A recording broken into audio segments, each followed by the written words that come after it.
Doctor Chaudhary ಅವರಿಗೆ doctor Chaudhary ಅವರಿಗೆ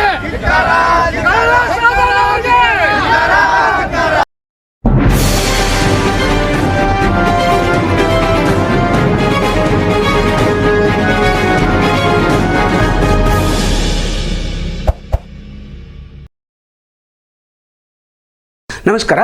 Sadananda ಬಾಬ್ನಿ YouTube ವಾಹಿನಿಗೆ ಸ್ವಾಗತ. ಬೈಲುವಂಗಲದ ರಾಣಿ ಚೆನ್ನಮ್ಮ ಅರ್ಬನ್ ಸೊಸೈಟಿಯಲ್ಲಿ 600ಕ್ಕೂ ಹೆಚ್ಚು ಕೋಟಿ ಹಣ ಲಪಡ ಆಗಿದೆ. ವಿ.ಎಸ್. ಸಾಧವನ್ ಅವರು ಇದನ್ನು ನುಂಗಿ ಹಾಕಿದ್ದಾರೆ ಎಂಬ ಆರೋಪ ಇತ್ತಿತ್ತಲಾಗಿ ಬಲಿಷ್ಠವಾಗ್ತಾ ಹೋಗ್ತಾ ಇದೆ. ಜಿಲ್ಲಾ ಉಸ್ತುವಾರಿ ಸಚಿವರು ಇದನ್ನು ಗಮನಿಸಬೇಕಾಗ್ತದೆ. ಯಾಕಂದರೆ ಇದೊಂದು ಕೂಡ ದೊಡ್ಡ ಮೈಕ್ರೋ ಫೈನಾನ್ಸ್ಗಿಂತ ದೊಡ್ಡ ಹಗರಣ ಇದು.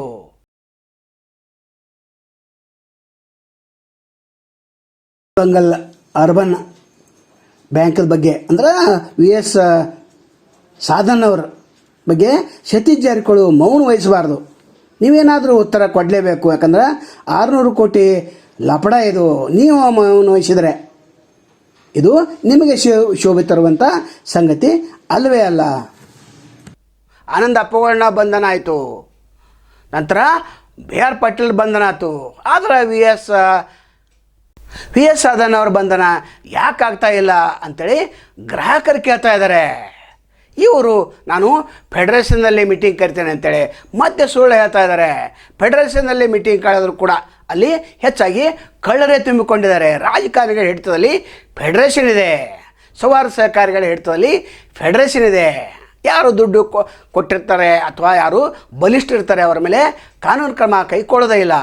ಇನ್ನು ಡಿ ಸಿ ಅವರಿಗೆ ಮನವಿಯನ್ನು ಕೂಡ ಅರ್ಪಿಸಲಾಗಿದೆ. ಇವರು ಸರ್ಕಾರಕ್ಕೆ ಕಳಿಸಿ ಕೈ ತೊಳ್ಕೊಳ್ತಾರೆ. ನಂತರ ಮುಖ್ಯಮಂತ್ರಿ ಸಿದ್ದರಾಮಯ್ಯ ಅವರು ನೀವು ಇದನ್ನು ಗಮನಿಸಬೇಕಾಗ್ತದೆ. ಯಾಕಂದರೆ ಕಾಂಗ್ರೆಸ್ ಮುಖಂಡರು ಇವರ ಮೇಲೆ ಕ್ರಮ ಕೈಗೊಳ್ಳದೇ ಇದ್ದರೆ ಸರ್ಕಾರಕ್ಕೆ ಕೂಡ ಕೆಟ್ಟ ಹೆಸರು ಬಂದೇ ಬರ್ತದೆ. ಯಾಕಂದರೆ ಸರ್ಕಾರ ಇವರು ಹಿಂದಿದೆ ಅಂತೇಳಿ ಒಂದು ಗ್ರಾಹಕರ ಗುಂಪು ಮಾತಾಡ್ತಾ ಇದೆ. ಯಾರು ಡಿಪಾಸಿಟ್ ಇಟ್ಟಿದ್ದಾರೆ ಅವರಿಗೆ ಪ್ಲಾಟ್ ತೆಗೆದುಕೊಳ್ಳಿ ಅಂತ ಹೇಳ್ತಾ ಇದ್ದಾರೆ. ಇದು ಯಾವ ನ್ಯಾಯ? ಇದು ನ್ಯಾಯಸಮ್ಮತ ಅಲ್ಲವೇ ಅಲ್ಲ. ಪದೇ ಪದೇ ಸುಳ್ಳು ಹೇಳಿ ಏನು ಡಿಪಾಸಿಟ್ ಇದ್ದಾರೆ ಅವ್ರನ್ನ ಕಳಿಸ್ತಾ ಇದ್ದಾರೆ. ಮೊನ್ನೆ ತಮಗೆಲ್ಲ ಗೊತ್ತಿದೆ, ವಿ.ಎಸ್. ಸಾಧನ್ ಅವರು ತಮ್ಮನ ಮನೆಯ ಮುಂದೆ ಧರಣಿ ಕೂತಿದ್ರು. ನಂತರ ಈತನ ಮಗನನ್ನು ರೆಡ್ ಹ್ಯಾಂಡಾಗಿ ಹಿಡಿದಿದ್ದರು ಕೂಡ ಆತನಿಗೆ ಏನೂ ಮಾಡದೆ ಬಿಟ್ಟಿದ್ದಾರೆ. ಅದು ದೊಡ್ಡ ಪುಣ್ಯ. ಇನ್ನು ಕೆಲವು ಠೇವಣಿದಾರರು ಏನು ಹೇಳ್ತಾ ಇದ್ದಾರೆ ಅಂದರೆ, ನಾವು ಮೊದಲು ಉರುಳು ಸೇವೆ ಮಾಡ್ತೇವೆ, ನಂತರ ಅರೆಬೆತ್ತಲೆ ಸೇವೆ ಮಾಡ್ತಾರೆ, ನಂತರ ಚಪ್ಪಲಿ ಸೇವೆ ಮಾಡ್ತಾರೆ ಅಂತ ಹೇಳ್ತಾ ಇದ್ದಾರೆ.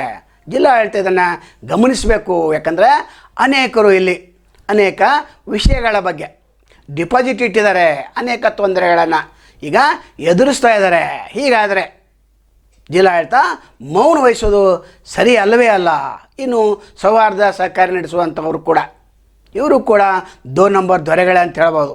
ವಿ.ಎಸ್. ಸಾಧನ್ ಅವರು ಮಾತು ಈಗ ಸುಳ್ಳಾಗಿದೆ. ಪದೇ ಪದೇ ಸುಳ್ಳನ್ನು ಹೇಳ್ತಾ ಬಂದಿದ್ದಾರೆ. ತಮ್ಮ ಕುಟುಂಬಕ್ಕೆ 600 ಕೋಟಿಗೂ ಹೆಚ್ಚು ಹಣ ವ್ಯಯಿಸಿದ್ದಾರೆ. ನಂತರ ಕಿರಣ್ ಸಾಧನ್ ಅವರು ಕೇವಲ ದೂರವಾಣಿಯಲ್ಲಿ ಮಾತ್ರ ಸಿಗ್ತಾರೆ, ನೇರವಾಗಿ ಯಾರಿಗೂ ಸಿಗೋದಿಲ್ಲ. ಸಾಧನ್ ಅವರು ತಪ್ಪಿಸಿಕೊಂಡು ಓಡಿ ಹೋಗಿದ್ದಾರೆ ಅಂತೇಳಿ ಠೇವಣಿದಾರ ಆರೋಪವನ್ನು ಮಾಡ್ತಾ ಇದ್ದಾರೆ.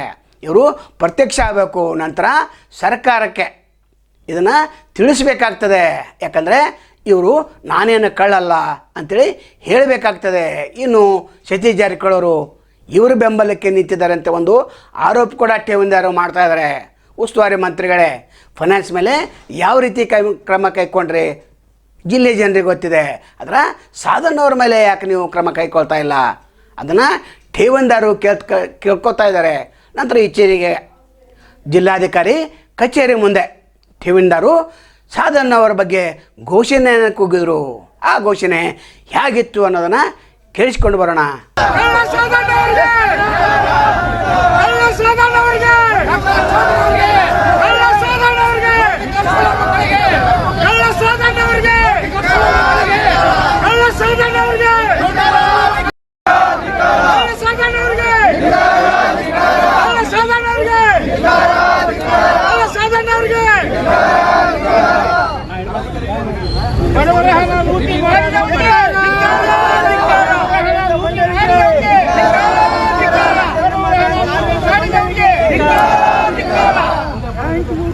ಸಾಧುವರಿಗೆ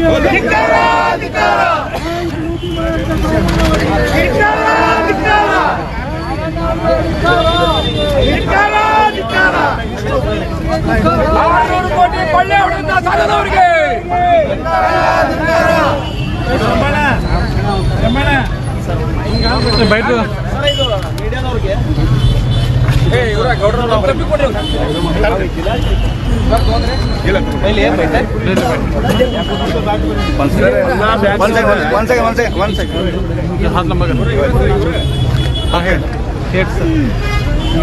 ಸಾಧಾರಣ ಡಾಕ್ಟರ್ ಬ್ಯಾಂಕ್ 119 ಬ್ಯಾಂಕ್ ಅದಾವ್ರಿ ಈ ಕರ್ನಾಟಕದಾಗ. ಇದು ಎಲ್ಲರೂ ನಾವು ಅಂಡಿಗೇರಿ, ಆಮೇಲೆ ಹುಬ್ಳಿ, ಧಾರವಾಡ, ಕಿತ್ತೂರು, ನಾವು ರಬಕವಿ, ಜಮಖಂಡಿ, ಬ್ಯಾಟಿ, ಗದಗ ಒಂದು 50-60 ಹಳ್ಳಿಯಿಂದ ಬಂದೀವಿ ನಾವು. ಇವರು ಡಿಪಾಸಿಟ್ ಇಟ್ಟಿವಿ ನಾವು. ಒಬ್ಬೊಬ್ರು ಏನಿಲ್ಲ ಅಂದ್ರು 10-15, ನಮ್ದು 23 ಲಕ್ಷ ಡಿಪಾಸಿಟ್. ಹಿಂಗೆ ಸಾಧಾರಣ 1,000 ಮಂದಿ ಡಿಪಾಸಿಟ್ ಇಟ್ಟಾರ. ಇವ್ರು ರೊಕ್ಕ ಕೇಳಿದ್ರೆ 4 ತಿಂಗಳ ಹಿಡಿದ್ರೆ ರೊಕ್ಕ ಕೇಳಿದ್ರೆ ರೊಕ್ಕ ಕೊಡೋಲ್ರು. ಈ ನಮ್ಮ ದುಡ್ಡು ಡಿಪಾಸಿಟ್ ತೊಗೊಂಡೋಗಿ ತಮ್ಮ ದಂಧೆಗೆ ಹಾಕೊಂಡಾರ. ಇವ್ರು ತಂದೆ ಮಗ ಫೋನ್ ಹಚ್ಚಿದ್ರೆ ಫೋನ್ ಎತ್ಕೊಂಡ್ರು 4 ತಿಂಗಳ ಆಯ್ತು. ಇವರು ಸೈಟ್ ಹಿಡ್ದಾರ, ಸುಗಾಳಾಗ ಸೈಟ್ ಹಿಡ್ದಾರ. ಅವ್ನು ತೋರಿ ಅಂತಾರೆ ನಮ್ಗೆ. ಇವರು ಅವು ಎಲ್ಲಿದಾವೋ ದಾಪರ್ದಾಗ ಅದಾವು ಅಂತ ಸೈಟ್ ಹಿಡ್ದಾರ. ಹಿಡಿದು ನಮ್ಗೆ ರೊಕ್ಕ ಕೊಡೋದಕ್ಕೆ ಸಾಕ್ತಾರೆ ಇವರು. ಆಮೇಲೆ ಮೊನ್ನೆ ಇಲ್ಲೇ ಬ್ರಾಂಚ್ ಬಂದು ಬೈಲುಂಗಕ್ಕೆ ಬಂದರು, ಯಾವನು ಅಲ್ಲಿ ಕೇರ್ ಮಾಡುವಲ್ಲ. ನಮ್ಗೆ ಏನಾಗಬೇಕು ಈಗ ನಮ್ಮ ಡಿಪಾಸಿಟ್ ಇಟ್ಟಿದ್ದು ಅದನ್ನ ರೊಕ್ಕ ಕೊಡ್ರಿ ಅಂತ ಕೇಳಿದ್ರೆ ವರ್ಷಾನುಗಟ್ಲೆ ಅಂತ ನಾವು ಕೇಳಕತ್ತು. ಕೊಡ್ತೀವಿ ಅಂತಾರ. ಆಮ್ಯಾಗ ಇಲ್ರಿ ಬ್ಯಾಂಕಿನ ಮ್ಯಾನೇಜರ್ ಶಿವನ್ ಕೇಳಿದ್ರೆ ಇಲ್ರಿ ಅವ್ರು ಡಾಕ್ಟರ್ ಇಲ್ಲ, ಹುಡುಗರ ಅಲ್ಲಿ ಹೋಗ್ಯಾರ ಅಂತ ಹೇಳ್ತಾರೆ. ಮೊನ್ನೆ ಡೈರೆಕ್ಟರ್ ನಮ್ಗೆ ಗೊತ್ತಿಲ್ಲ, ಅವರ ದುಡ್ಡು ಅವ್ರ ಹಾಕೊಂಡ್ಬಿಟ್ರೆ 600 ಕೋಟಿ ರೂಪಾಯಿ ಹಾಕೊಂಡು 600 ಕೋಟಿ ಡಾಕ್ಟರ್ ಹಾಕೊಂಡು ಜಗ ಹಿಡ್ದ ನೀವು. ನಮ್ಮ ಡಿಪಾಸಿಟ್ ತಗೊಂಡು ಹೋಗಿ ಜಗ ಹಿಡ್ದ ನೀವು.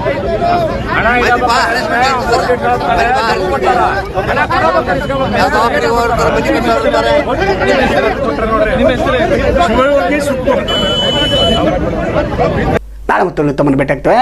ಅಲ್ಲಿವರೆಗೆ ಎಲ್ಲಿ ಶುಭಾಗಲಿ. ನಮಸ್ಕಾರ.